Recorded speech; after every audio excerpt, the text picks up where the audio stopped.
All right. Old SKEE. Yo, what's up? How's it going? It's going. I feel much better now that I'm not under pressure to play, but No, that I've had a was great time, man. that was I don't know what I was expecting, but Yeah. it wasn't that. Like that was fucking crazy. Thanks, man. Can you Thanks. go into, I guess, like if there's a name for what you just did? Like Yeah, what is that? yeah, so the primary, you want me to hold that or? Oh, no, okay. The primary style is footwork and juke. And it's very, like, I think it originated in Chicago. And to me, I think the best way to explain it is it's got a little bit of trap, a little bit of hip hop, a little bit of R&B, sometimes a little bit of drum and bass as well. So it's one of those genres that just I stumbled upon it a couple of years ago, and then I just started collecting tunes, and then I decided, well, why don't I just start making mixes out of it? Yeah. So when you guys hit me up, I was like, well, I asked Jair, I was like, you have anybody featured that plays this type of music? And y'all like, nope, never even heard of it before. I was like, all right, well, let me play it then. So, yeah. Solid, phenomenal. I think that's like honestly when it comes to like EDM, like that's what I would have going into this kind of scene, especially in Atlanta. I thought I would have heard more of it, Sure. but it's very hush hush. Why do you think that is? I guess maybe just the marketing behind it, like certain scenes, certain types of genres just have a strong following, and it just for whatever reason, it just hasn't migrated its way here to Atlanta. But, there's obviously we are a focal point of music, and I think at some point we'll probably hear some more. But yeah, that's a good question. I couldn't tell you because I've asked people like, hey, where can I go to hear footwork and juke? And sometimes people may say, you might go to this place right here, and you go check it out, and like they haven't had a party there in like months. So, yeah. Wow. You got to get on some footwork forums Yeah, I or know. something. I know. That's great. So, how long have you been DJing and doing music in total? Well, DJing, I would say probably since like 99 ish, maybe even 2000. I didn't really start collecting records till about maybe 2001, 2002. And this was like when I was a broke ass college student. So I would buy records at record shops when you could actually do that in person. Yeah. And if you couldn't, then you could, order it from like Breakbeat Science, which was a shop in New York City. Or if I wanted to buy like, more prominent drum and bass tunes, I would buy it from Chemical Records or Red Eye Records over there in the UK. So, on a college budget, trying to amass some sort of collection, and then on top of that, trying to figure out how do I buy turntables as well. Yeah. It was tough. So I worked at a radio station while I went to Clemson, and so I could on my downtime go there and kind of practice and play tunes and stuff. So it was kind of a nice situation to kind of stumble upon, basically. That's solid. Yeah. So, I guess times have gotten, a lot different, Sure. right? In terms of music curation. Yeah. How did you decide on a budget which records you were gonna buy? Wow. That That's tough because I mean, new tunes were coming out every week, right? At a Yeah. full clip. So like you just kind of had to prioritize, And like for me, I liked tunes that a lot of other people did, but I also noticed that they were playing them a lot in their sets. And so sometimes if it was a tune that was being heavily played on the dance floor, I may not buy it just because I want to buy something else that Right. perhaps people aren't really know about, and just kind of curate from that perspective. So yeah, as a broke ass college student, it was just based on whatever I had in my bank account, and just pick the best of the 10 that came out that week, and then kind of go from there. So yeah, there's definitely a more intimate process of curating music because you're spending your money, you're spending the time to dig for it, you're Right. seeking it out and stuff, and there's a collectability that type of music that you don't really see today, right? Because you go on a Bandcamp or Beatport, you spend a couple bucks, it's in your cart, you pay for it, and that's it. Right.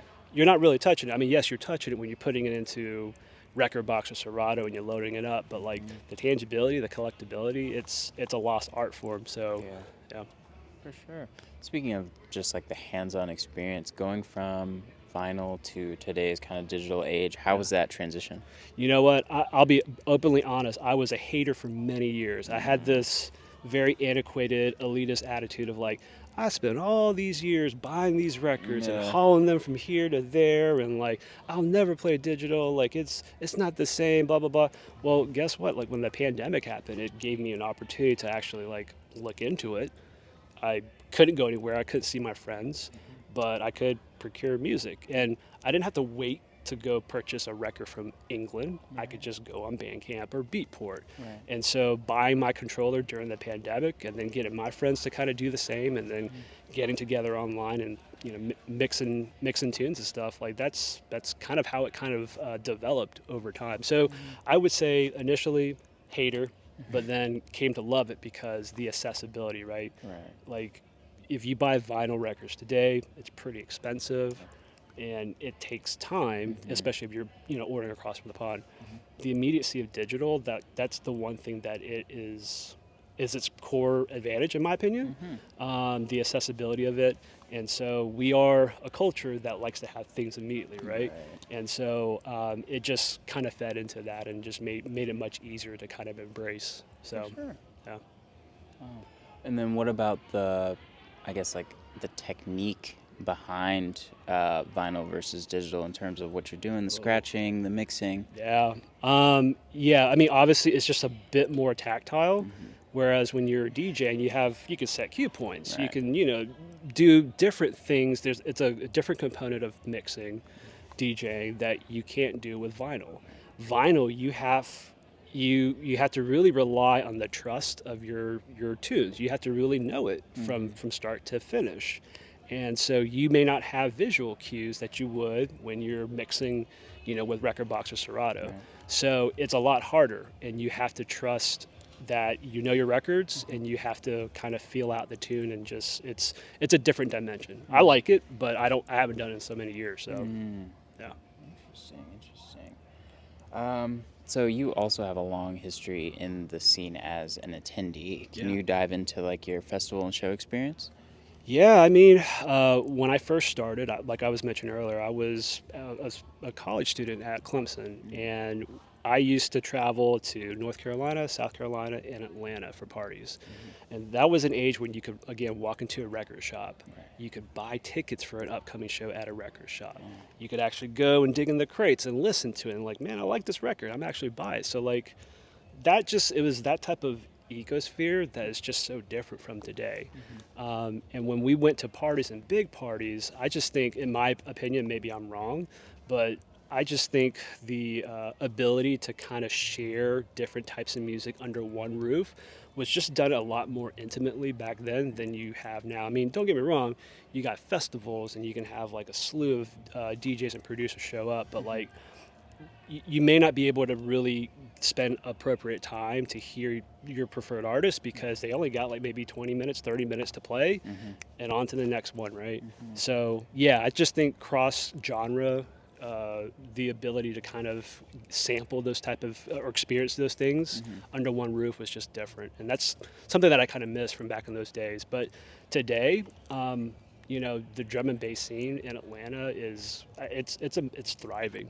The best way to put it. And again, when I moved to Atlanta, I went to a few nights here and there, but like it just the scene for me just wasn't for me, and I stopped going to those shows and I stopped buying music for a while.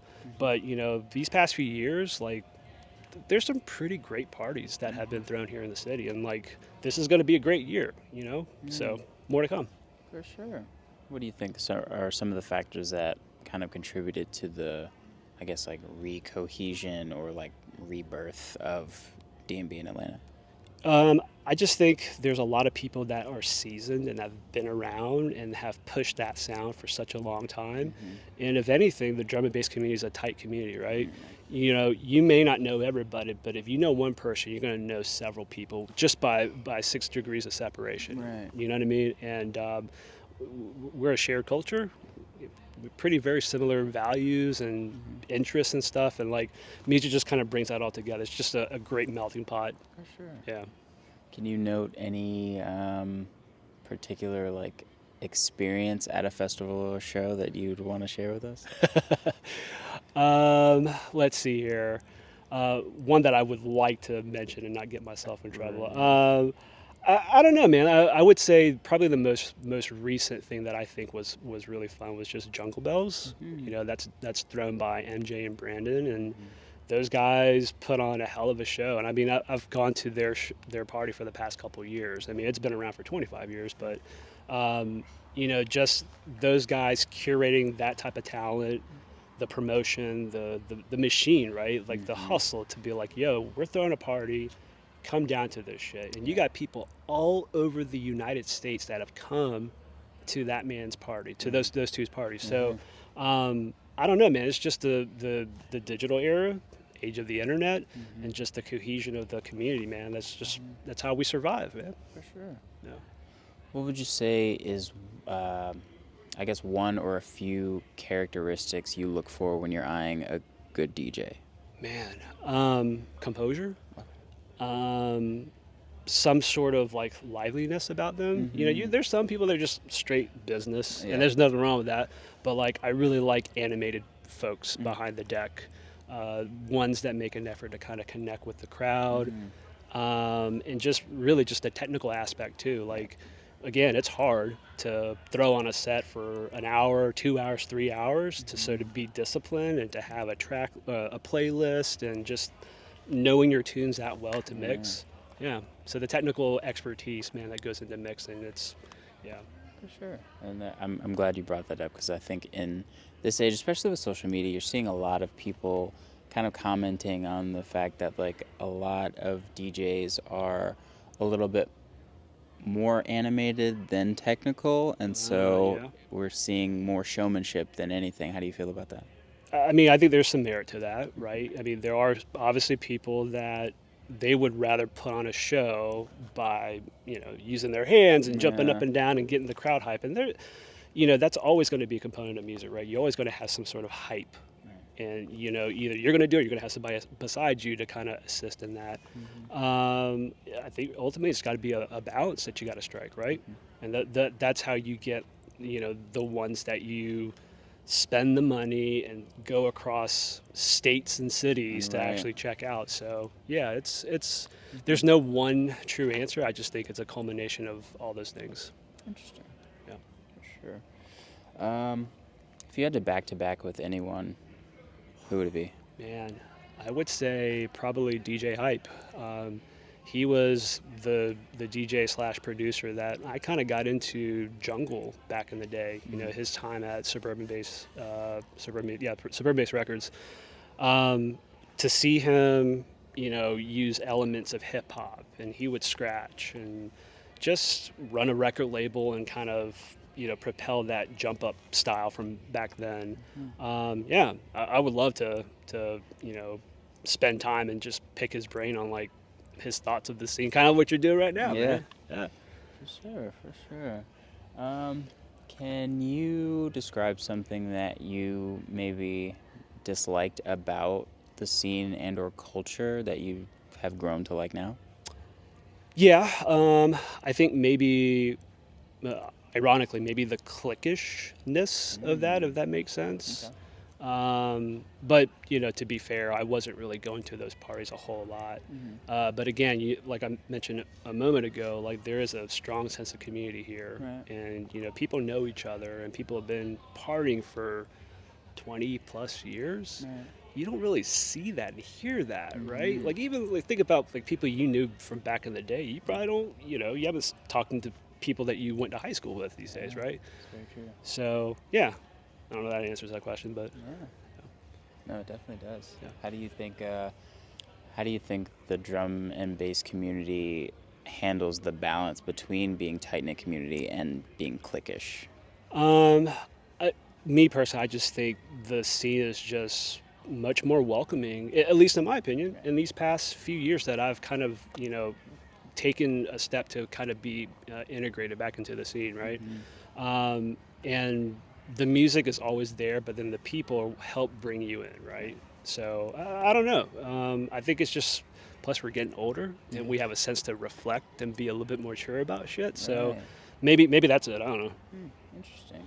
Yeah. What would you say is next for old SKEE? How'd you get the name? Did we go over that? I can't remember. No. So back in the early internet days, I was on like a message board, and there were some folks that I was talking to, and I was like, "Hey, I kind of want to have some sort of DJ name, but like I don't know what it would be. Like, can you guys help me?" And I had mentioned like my email address is old school, and Old School 17, and they're like, well, what if you go by Old Ski? I'm like, huh, kind of like that.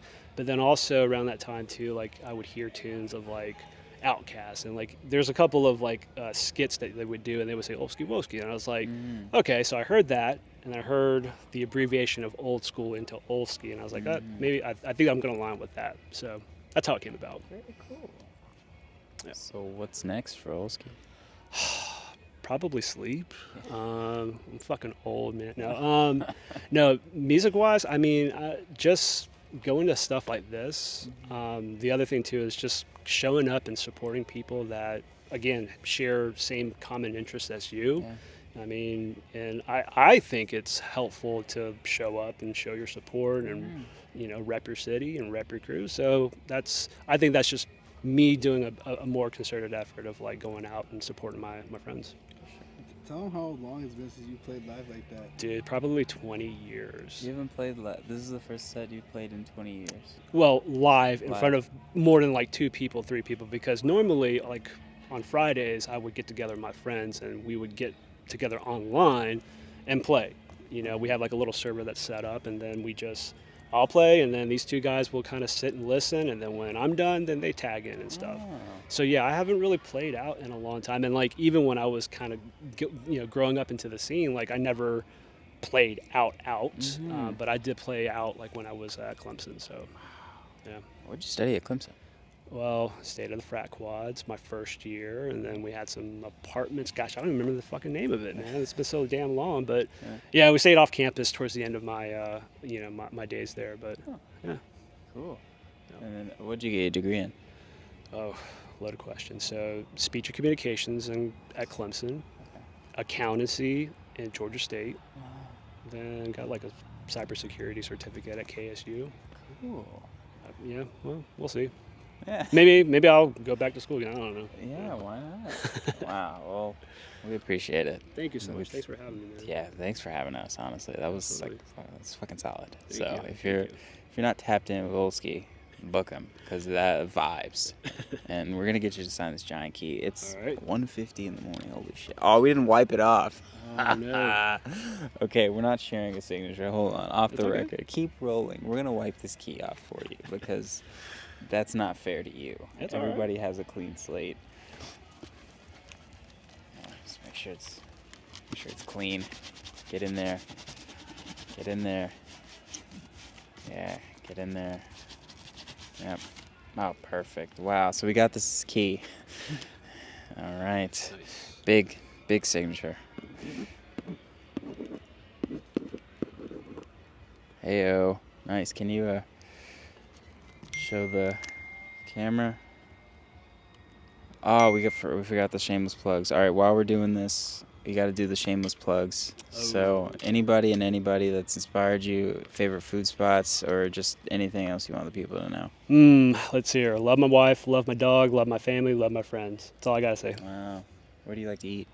Shit, man. I like going to Mammoth Vegan in Buford Highway. My wife fucking hates that I go there all the time, but it's good shit, man. Are you vegan? No, I'm not. It's just, trying to eat a little bit healthier. Okay. She's like, yeah, but they cook it in. I was like, but it's fucking vegetables, so it's somewhat healthy, but whatever. We argue all the time. Nice. Glad you were able to get that out, like on the tail end, just the frustrations. Like, yeah. No, it's not. It's all love, man. It's all love. Right. Yeah. All right, we're done. Thanks.